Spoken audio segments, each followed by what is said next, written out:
샬롬 반갑습니다. 성도 여러분, 4월 3일 주의 날 예배에 참석하신 여러분들을 주님의 이름으로 축복하고 환영합니다. 오늘 우리에게 주시는 하나님의 말씀은 시편 125편 1절에서 5절까지의 말씀입니다. 시편 125편 1절에서 5절까지의 말씀, 우리 같이 한 목소리로 합독하도록 하겠습니다. 시작. 여호와를 의지하는 자는 시온산이 흔들리지 아니하고 영원히 있음 같도다.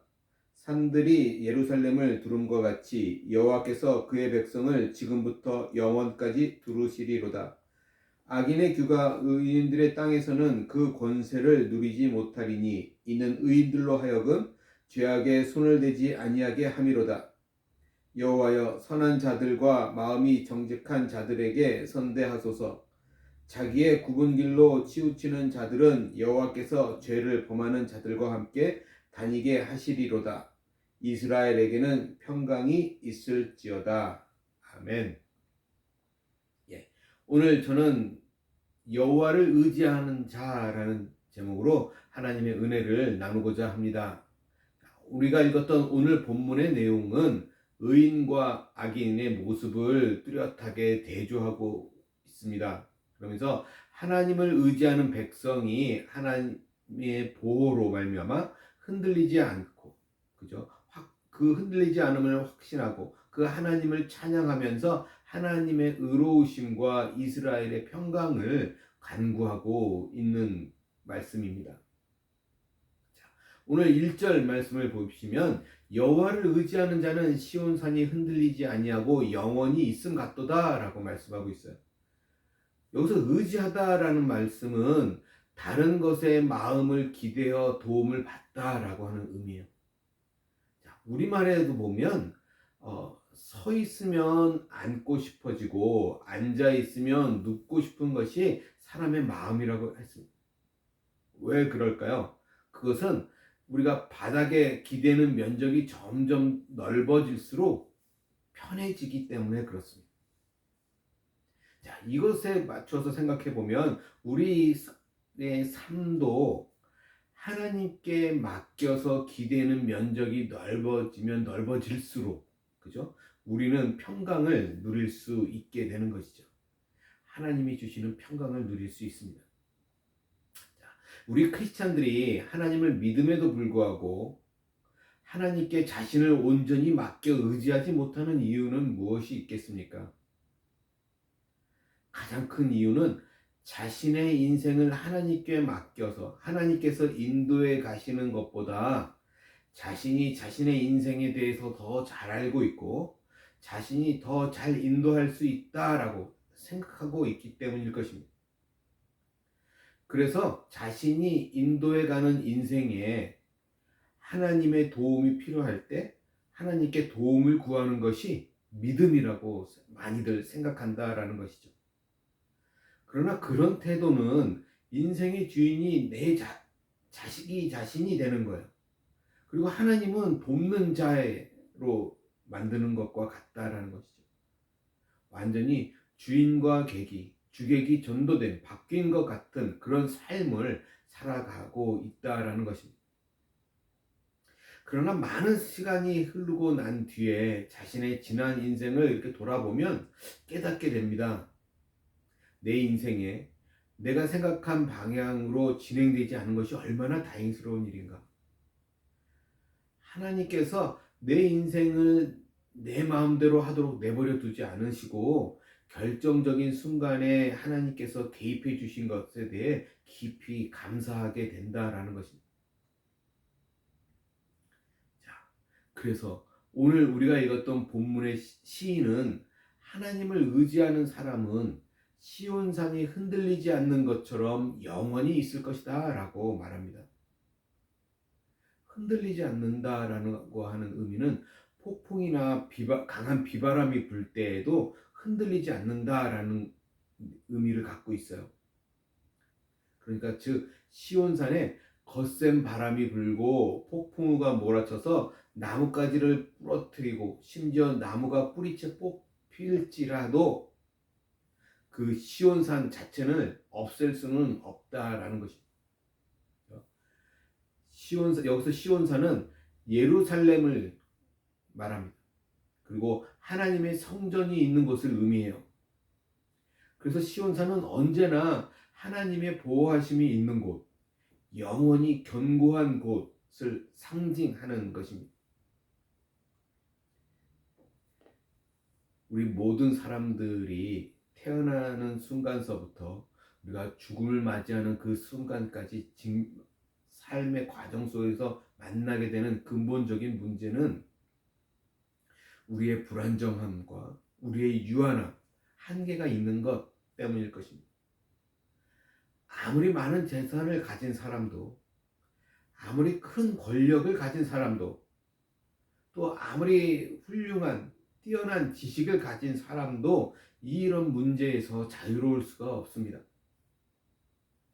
그래서 오늘 시인은 이런 불안정함과 우리의 유한함의 흔들림을 최소한으로 만들어주는 것이 하나님을 의지하는 것이라고 우리에게 말씀해 주고 있는 것입니다. 또한 오늘 시인은 시온산이 있는 예루살렘을 이렇게 표현합니다. 2절 말씀 볼까요? 산들이 예루살렘을 두름과 같이 여호와께서 그의 백성을 지금부터 영원까지 두루시리로다. 예루살렘은 그 주변이 산과 골짜기로 둘러싸여 있는 천혜의 요새와도 같은 곳입니다.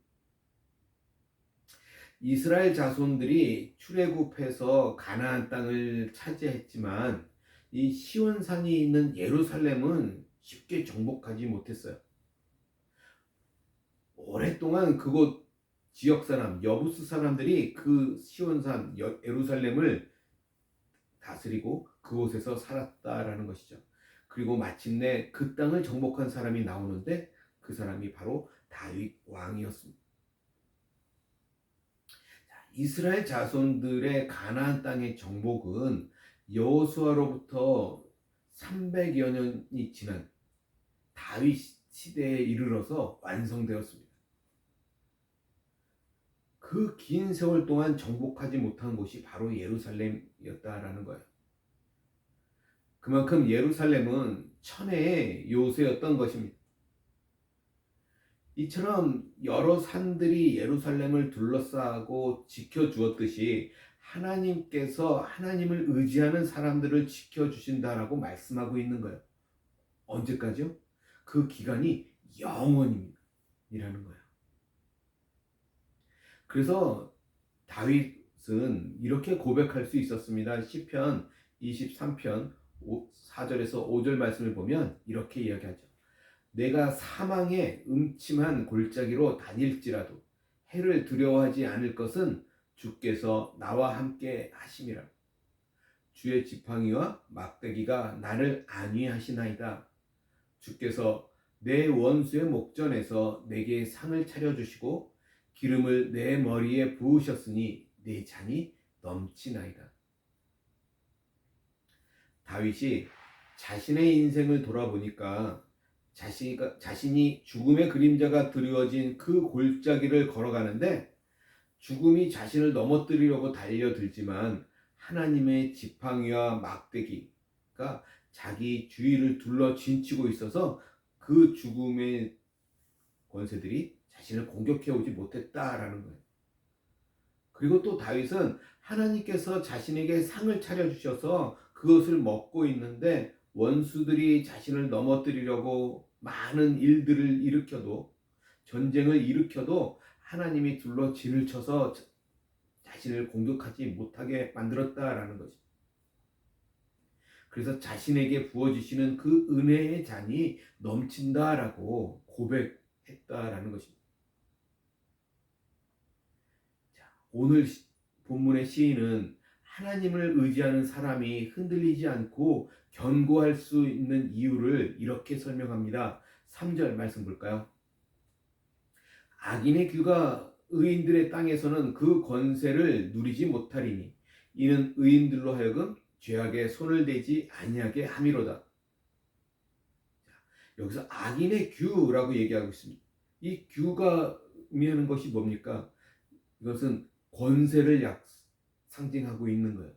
따라서 악인의 권세가 의인들의 땅에서는 힘이 없고 의로운 사람들이 불의한 일 또 죄악에 손을 대지 않게 하기 위해서 하나님께서 자신의 백성들을 지키신다라고 말씀하고 있는 것입니다. 의인들이 죄악에 빠지는 것을 하나님께서 막으신다라는 거예요. 또 시인은 지금까지 이렇게 하나님을 의지하는 사람을 지켜주시는 그 하나님에 대한 그 신앙 고백, 믿음의 고백을 하고 나서 이어서 4절, 5절에서는 하나님께서 이제는 의인과 악인에게 공의롭게 행해 주실 것을 간구하고 있는 것을 볼 수 있어요. 4절 말씀 볼까요? 여호와여 선한 자들과 마음이 정직한 자들에게 선대하소서. 여기서 선한 자가 나옵니다. 여기서 선한 자는 단지 착한 사람만을 말하는 것이 아니에요. 신앙의 미덕을 가진 사람이라고 말할 수 있는 것입니다. 그리고 정직한 자는 곧고 평평한 길을 걷는 사람을 뜻하는 것입니다. 그래서 선한 자와 마음이 정직한 자는 신앙적인 인격과 하나님의 말씀에 순종해서 실천하는 사람을 의미하고 있는 것입니다. 이런 사람들을 하나님께서 선하게 대해 주시지 않을 리가 없다라는 것이죠. 자, 우리가 몇 주 전에 살펴보았던 누가복음 19장에 보면 열 문화 비유가 있었습니다. 기억하십니까? 귀인이 왕위를 받아가지고 오기 위해서 먼 길을 떠나면서 10명의 종들을 불러서 각각 한 문화씩을 나누어 주죠. 그리고 귀인이 돌아와서 보니까 어떤 종은 10문화를 남겼고 또 어떤 종은 5문화를 남겼습니다. 그들에게는 잘했다라고 칭찬을 해주시고 또 어떤 악한 종, 한 문화를 수건에 쌓아두었다가 그대로 가져온 그 종에게는 뭐라고 얘기하십니까? 악하다라고 이야기하지 않습니까? 하나님께서 우리 한 사람 한 사람 각자에게 이 한 문화 또는 달란트를 주셨습니다. 우리는 그것을 가지고 선한 마음과 정직한 태도로 살아가야 하는 사람들입니다. 그것이 하나님의 백성다운 삶이고 그것이 하나님의 이름을 거룩하게 여김을 받도록 하는 것이기 때문입니다. 이어서 마지막 절에 5절에 이렇게 말씀합니다. 자기의 굽은 길로 치우치는 자들은 여호와께서 죄를 범하는 자들과 함께 다니게 하시리로다. 이스라엘에게는 평강이 있을지어다. 자, 이 5절에서는 굽은 길로 치우치는 자라는 사람이 나옵니다. 이 사람은 우리가 조금 전에 4절에서 읽었던 정직한 자와 반대의 사람인 거예요. 즉 하나님의 말씀에 따르지 않은 욕망의 길, 죄악된 길을 가리키는 것입니다. 사람은 하나님의 말씀에서 벗어나면 언제나 자기의 굽은 길을 따라서 살려고 하기 마련입니다. 그 길은 그저 자기 눈에 보기에 좋은 길입니다. 많은 사람들은 그런 길을 가는 것이 자유라고 생각합니다. 그러나 그것은 참 자유가 아니라 실제로는 얽매이는 길이고 그 길은 자신을 속박하는 길이라는 것을 하나님 안으로 들어와 보면 깨달아진다라는 것이죠. 자, 이제 시인은 그러면서 마지막으로 이렇게 얘기합니다. 이스라엘에게는 평강이 있을지어다 라는 축복으로 마무리합니다. 여기서 이스라엘은 하나님의 말씀을 듣고 바른 길을 걷는 정직한 자이자 오늘 1절에서 말한 여호와를 의지하는 자이며 성전을 향해서 순례의 길에 오른 하나님의 백성들을 의미합니다. 순례자들이 예루살렘을 향하며 주변에 둘러있는 산들을 바라보고 그 산들이 성전이 있는 예루살렘을 지켜주듯이 하나님께서 자신들을 둘러싸고 자신들을 지켜주실 것을 감사하며 올라가고 있는 것입니다. 성도 여러분, 세상에는 영원한 것이 없고 흔들리지 않는 것이 없습니다. 아무리 많은 재물을 갖고 있어도 흔들리고 하늘을 나는 새를 떨어뜨릴 정도의 권력을 가지고 있어도 마음 한구석에 있는 그 두려움은 떨어내지 못합니다. 몰아내지 못해요. 사람들로부터 아무리 많은 지지를 받고 있었어도 그것은 이인에 사라지는 물거품과 같은 것이고 마음속에 있는 공허함은 사라지지 않는다라는 것입니다. 사랑하는 성도 여러분, 오직 흔들리지 않음은 하나님만을 의지함에 있습니다. 여호와를 의지하는 데 있습니다. 왜냐하면 하나님께서 영원한 반석이 되시기 때문입니다. 우리는 그 하나님을 신뢰하고 선하고 정직한 마음으로 자기의 굽은 길로 치우치지 않는 것이 순례자의 길을 걷는 것이고 하나님의 이름을 거룩하게 여기는 그런 삶을 살아가는 것입니다. 간절히 바라기는 오늘 하루도 하나님께서 세워주신 우리 각자의 삶의 자리에서 하나님을 의지함으로 여러 산들이 예루살렘을 둘러싸듯이 하나님의 은혜와 보호하심에 둘러싸여 사는 한 날이 되고 그런 우리의 구별된 삶이 하나님의 이름이 거룩하게 여김을 받는 한 날이 되기를 주님의 이름으로 간절히 소원합니다. 우리를 흔들리지 않도록 붙잡아주는 것은 세상에 있는 것들이 아니라 오직 여호와를 전적으로 의지하는 데 있음을 놓치지 않는 저와 여러분 모두가 되시기를 주님의 이름으로 간절히 소원합니다. 기도하겠습니다. 하나님 아버지 감사합니다. 주는 언제나 산 같아서 늘 그 자리에 변함없이 계심을 믿습니다. 때론 연약한 우리의 모습이 흔들려 또 낭만과 의심의 모습을 가질 때도 있지만 그때마다 우리의 눈을 들어서 변함없 그 주님을 바라보게 하시고 그 주님을 신뢰하게 하시고 또 선하고 정직한 그 의의 길로 우리들이 돌아올 수 있도록 주님 우리들을 인도하여 주시옵소서. 우리의 반석이시고 산성 되신 우리 주 예수 그리스도의 이름으로 간절히 기도하옵나이다. 아멘.